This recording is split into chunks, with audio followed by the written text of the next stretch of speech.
Saya ulangi ya.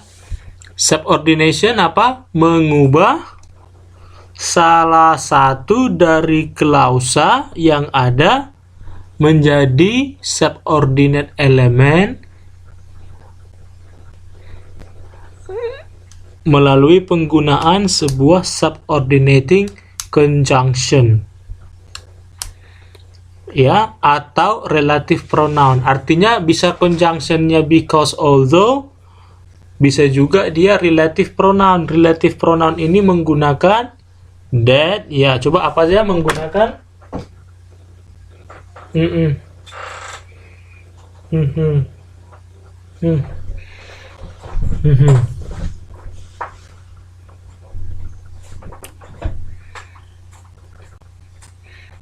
that which.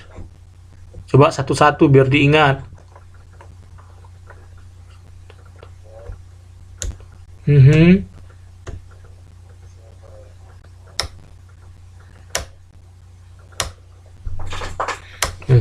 Tahu artinya ya? Tahu nggak artinya itu apa? That itu apa? Which itu apa?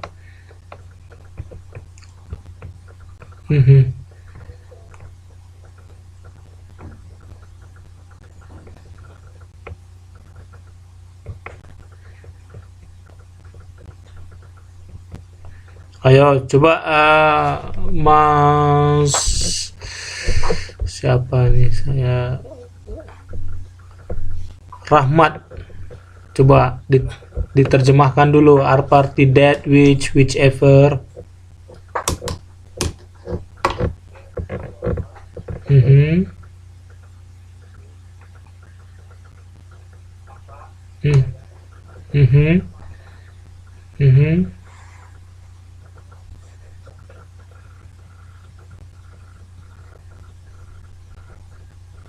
Yang mana saja.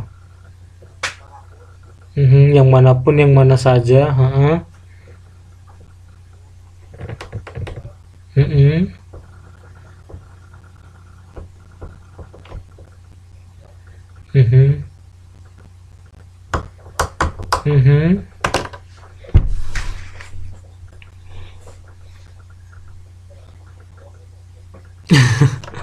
Whom itu sama dengan yang, ya.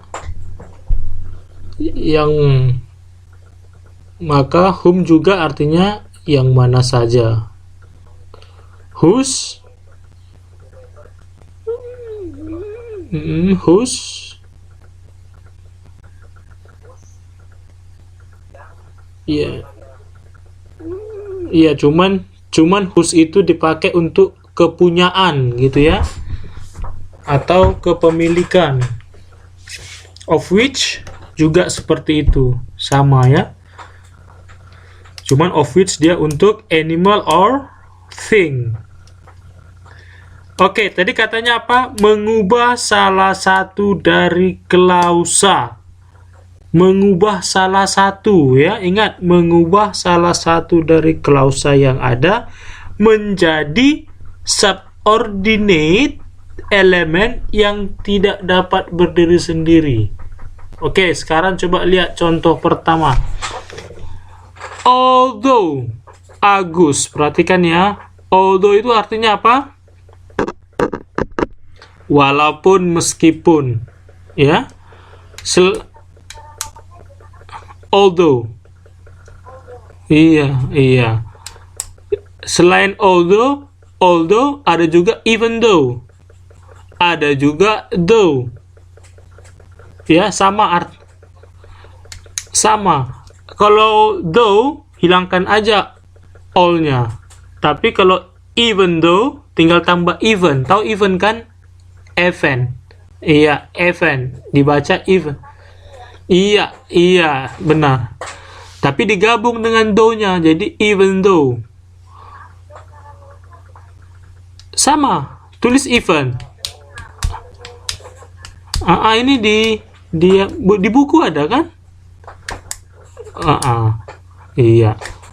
Although artinya walaupun. So, although Agus often thought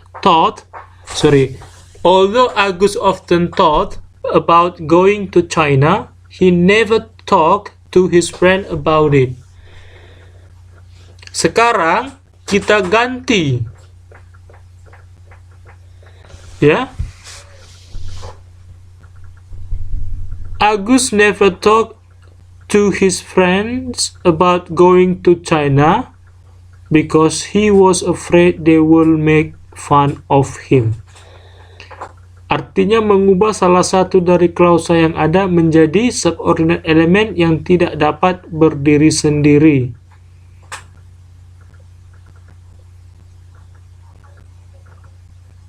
Oke, kalimat pertama, walaupun Agus sering berpikir pergi ke China, berpikir tentang pergi ke China, dia tidak pernah berbicara kepada temannya mengenai hal itu, mengenai keinginannya berarti ini kan. Although Agus often thought about going to China, he never talked about his friend.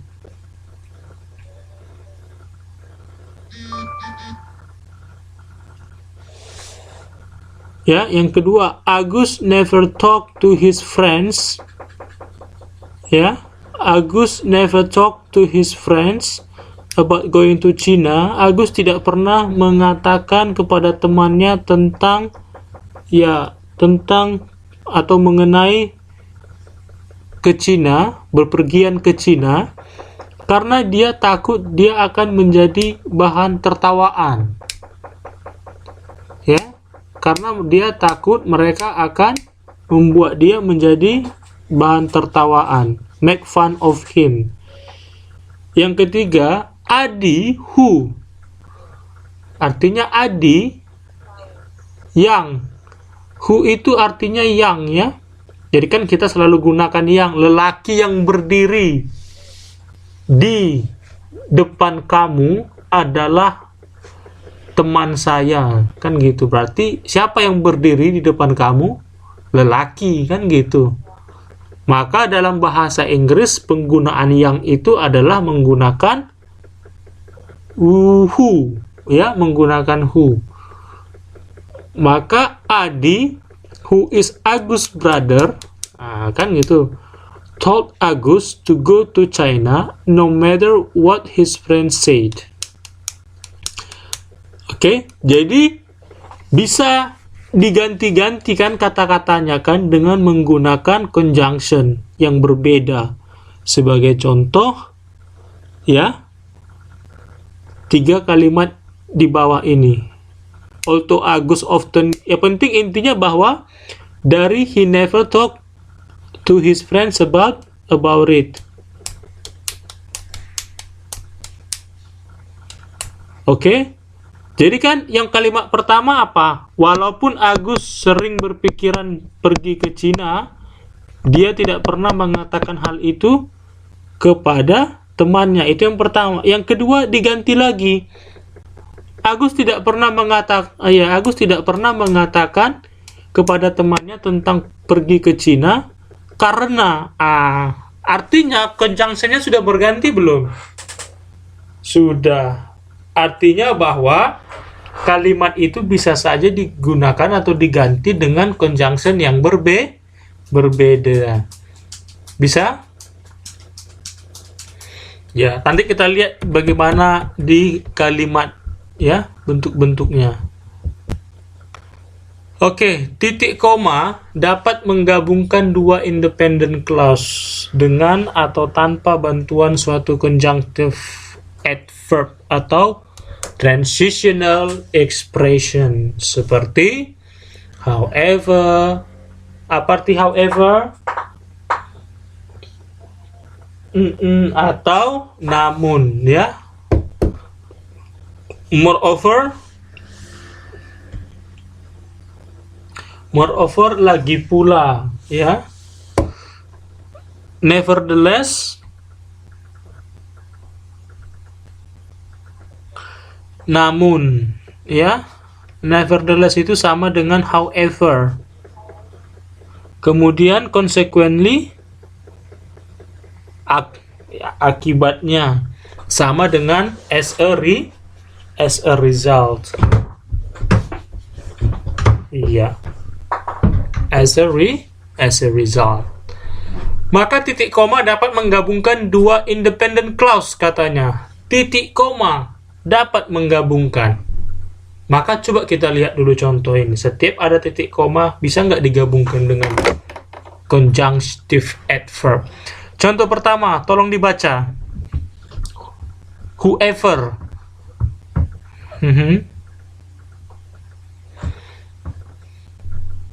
Come on. Agus.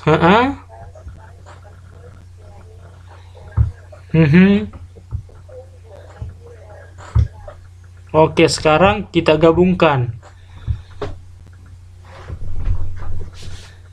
Agus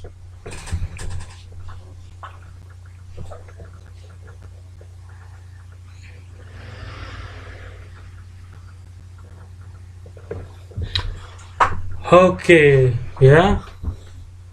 Agus has such a good career. He can go anywhere he likes. Maka ada titik koma. Sir, tadi katanya mau diganti kan? Ya, coba kita ganti. Agus' part-time job is being a translator. Titik koma.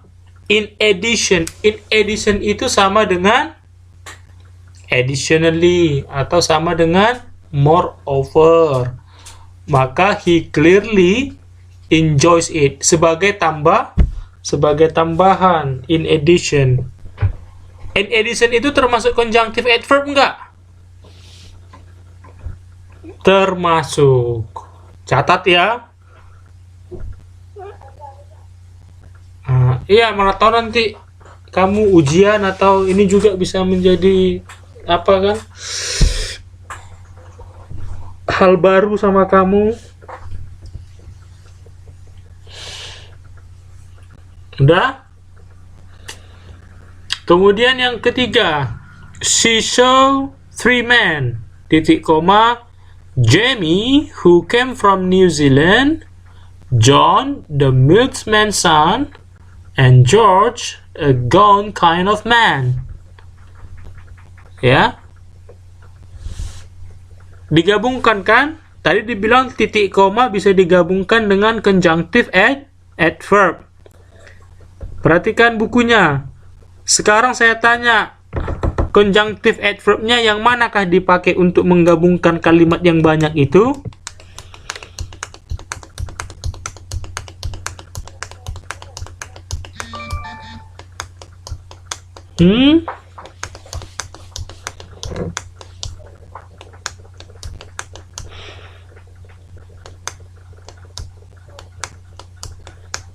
Who came? Who ya? Bisa? Yang keempat, several fast food restaurants can be found within the cities: London, England, Paris, France, Dublin, Ireland, and Madrid, Spain. Yang manakah di situ conjunctive adverbnya?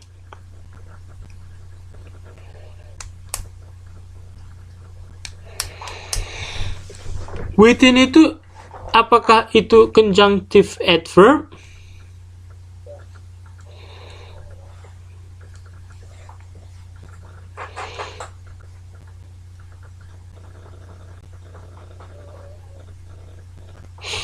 Kalau di sini enggak, ini transisional, ada n ya. Can be, no. Can be itu bukan adjective, bukan conjunction. Jawabannya adalah n. N termasuk conjunction. Kan dan iya n Madrid, Spain. Ingat, cari yang ada conjunction. Hafal berarti harus tahu kamu apa-apa saja conjunction. Kalimat penghubung kan gampang kan? Nggak susah, tapi, namun, dan. Berikutnya, examples of familiar sequences are 1, 2, and 3. A, B, C, A, B, and C, and first, second, and third. So, yang mana conjunctive adverbnya?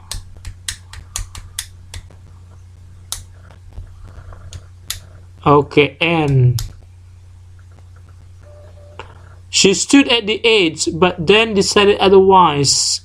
She walked home. Maka, yes. Okay, paham? Ada pertanyaan sampai di situ?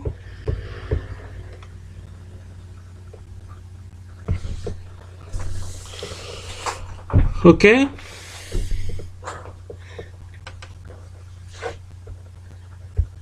Latihan 1.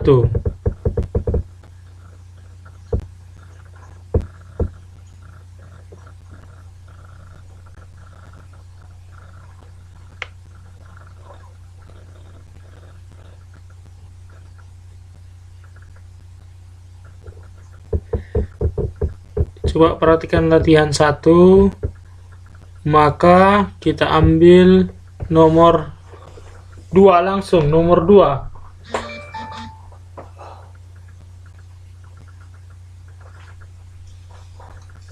Fonny is the girl. Ini sebenarnya lebih bagus mereka bikin ABC ya, ABC ya. Ini namanya, iya bisa saja jawabannya yang lain kan? Bisa saja. Tapi enggak sih, sebenarnya ini bisa kita jawab dengan tepat ini tanpa harus ada ABCD. Coba nomor 2 apa? Fonny is the girl.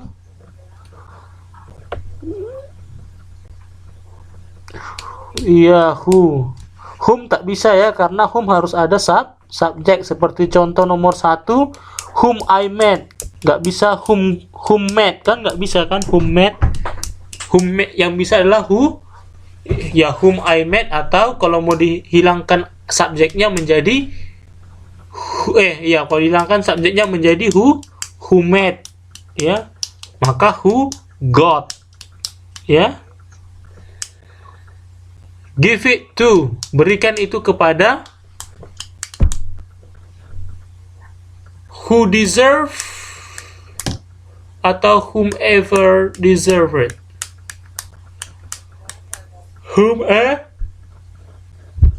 Whomever. Bisa ya. Kemudian the man for of. The man for of.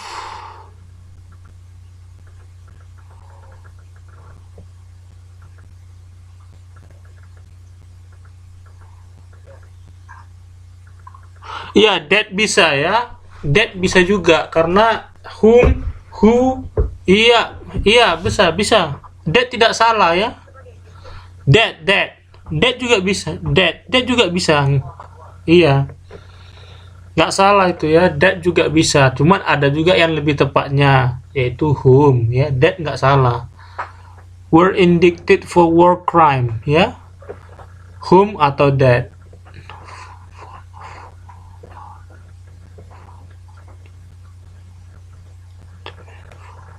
Nomor 5, the man, the ma'am, the woman. Ya, saya katakan tadi kepemilikan, maka kepemilikan pakai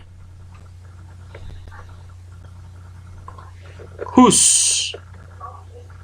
Kepemilikan karena the ma'am, the woman whose educational background. Nah, gitu ya. Artinya nyonya yang ma'am, the woman, gitu, nyonya perempuan yang latar belakang pendidikannya adalah bahasa Inggris.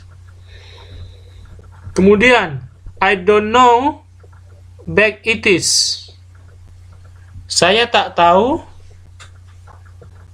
Kalau pakai which, cocok nggak? I don't know which bag. Nggak cocok. Aku tak tahu itu tas siapa. Kalau dikatakan tas siapa berarti kepunyaan atau tidak? Iya, benar. You have to find the person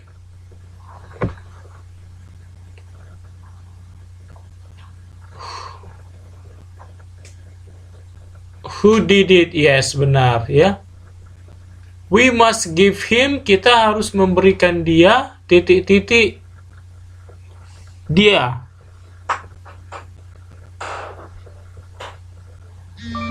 Siapa saja atau siapapun dia. We must give him. That's why I told you that this is must be multiple choice ya. Ada ABC-nya ya biar lebih tepat. The man titik-titik I met a week ago, maka jawabannya adalah the man whom. Iya benar, whom. Nomor 10. Iya, whom. The man whom. The earthquake, yes, the earthquake titik-titik stroke Aceh was 8.9 on the Richter scale. Ya, bisa pakai that pun tak masalah ya, that stroke ya. Oke. Yang lebih tepatnya which bisa which, because gempa bumi is a thing, right? I told you in the beginning that kalau which itu bisa dipakai for thing and any animal, not anything. Jadi for things mean benda-benda, and any, not an animal. So the earthquake is a thing or it is a human? Things. So thing we can use which. Okay. Besides which we also can use that. Ya, bisa which, bisa that. Okay? That's why in my opinion exercise 1 ini lebih baik menggunakan multiple choice. Ya. Because that dengan which bisa digunakan kalau dia essay seperti ini kan. Oke, sampai di sini any question so far?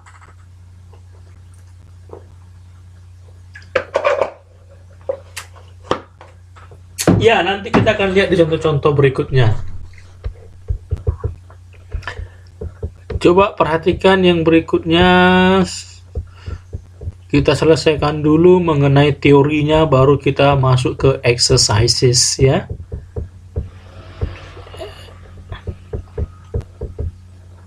Dependent clause. Yeah, so dependent clause, this is important. Buka halaman 3.16. Sudah dibuka?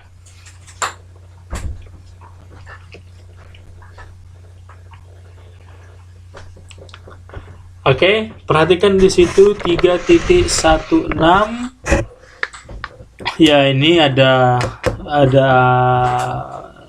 teoris ya, teoris atau ahli bahasa ya, Richard Nordquist. Tapi kita tidak akan berbicara mengenai si Richard, kita bicara mengenai dependent clause. Dependent clause adalah sekumpulan kata. Ingat ya, sekumpulan kata yang mempunyai sebuah subjek dan sebuah verba. Ya, ada subjek, ada verba, dan tidak dapat berdiri sendiri sebagai sebuah kalimat, dan dikenal juga dengan nama subordinate clause. Artinya, kalau dia dependent, berarti dia harus tergantung ya sama yang lain. Makanya dikatakan dia tidak dapat berdiri sendiri. Oke? Atau dengan kata lain dikenal juga istilah itu dengan subordinate clause. Anyway, kita tak usah menghafal terlampau banyak, kita langsung mainkan aja di praktikalnya. Praktisnya seperti apa? sehingga paham apa itu dependent clause. Contoh, katanya tidak bisa berdiri sendiri. Di mana letak tidak dapat berdiri sendiri itu, dan harus seperti apa yang mengikutinya? Kita ambil contoh. When I woke up, it was already night. Yang digaris bawahi itu adalah dependent clause. Ya. Maka tadi katanya dependent clause tidak bisa berdiri sendiri. It means dia depend, tergantung. Ada ketergantungan. Kenapa when I woke up? Nah, setelah when I woke up, dia harus ada kata yang mengikutinya lagi. Tidak bisa. Ya, dia berdiri sendiri. Contohnya when I woke up, ketika saya bangun. Ngapain lu bangun gitu? Ada apa bangun gitu kan? Kan itu kan? Kan gitu. Kan itu dependent clause. It means that, kan kata teorinya kan gitu kan? We follow the theory. Iya kan? Makanya yang digaris bawahi itu adalah when I woke up. Kenapa dia woke up? Ada apa setelah itu? Berarti kan nggak bisa hanya when I woke up. And then ditambahinya lah di situ untuk melengkapkan klausa itu atau kalimat itu, ya. When I woke up, it was already night. Atau bisa aja kamu tambah yang lain. When I woke up, my father is not beside me. Bisa aja. Atau my girlfriend is not beside me. Atau my wife is not beside me. Ya. Itulah artinya dependent itu. Ada ketergantungan. Nah, kita lihat. Itu contoh pertama, sir. Contoh kedua gimana? Before I found a rope. Apa arti rope? Iya, tali benar. Before I found a rope. Ya, kenapa lu found setelah kamu temukan rope? Kenapa? Kan gitu. Kan itu teorinya kan? Berarti before, sebelum aku menemukan tali. Ya, terus gimana? Itulah makanya dikatakan dependent clause. Dia tergantung, artinya harus ada lagi kata berikutnya untuk menjelaskannya itu. Jadi sebelum menemukan rope, kenapa lu? Ada apa lu? Kan gitu. Kenapa? Kan gitu. Oh, ternyata before I found a rope, I could reach to climb abroad. Ya. Baru yang ketiga. As I could not see any heads or fields on the island. Kan? Apa bahasa Indonesianya? Coba diterjemahkan dulu. Ya. Nomor 3 itu. Coba siapa yang bisa menerjemahkan? Saya kasih langsung nilainya hari ini.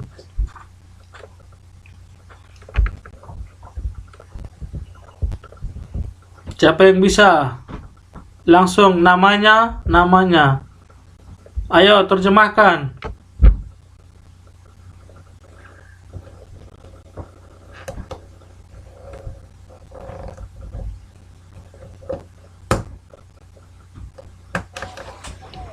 Iya, nama siapa?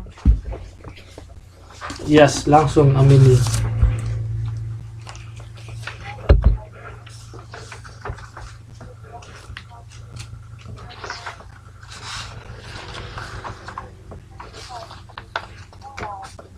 Oke. Sampai situ aja. Sampai yang digaris bawahi saja.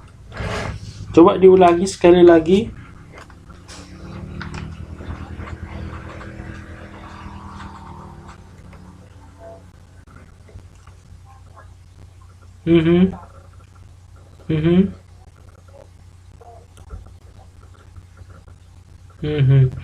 Yang lain ada?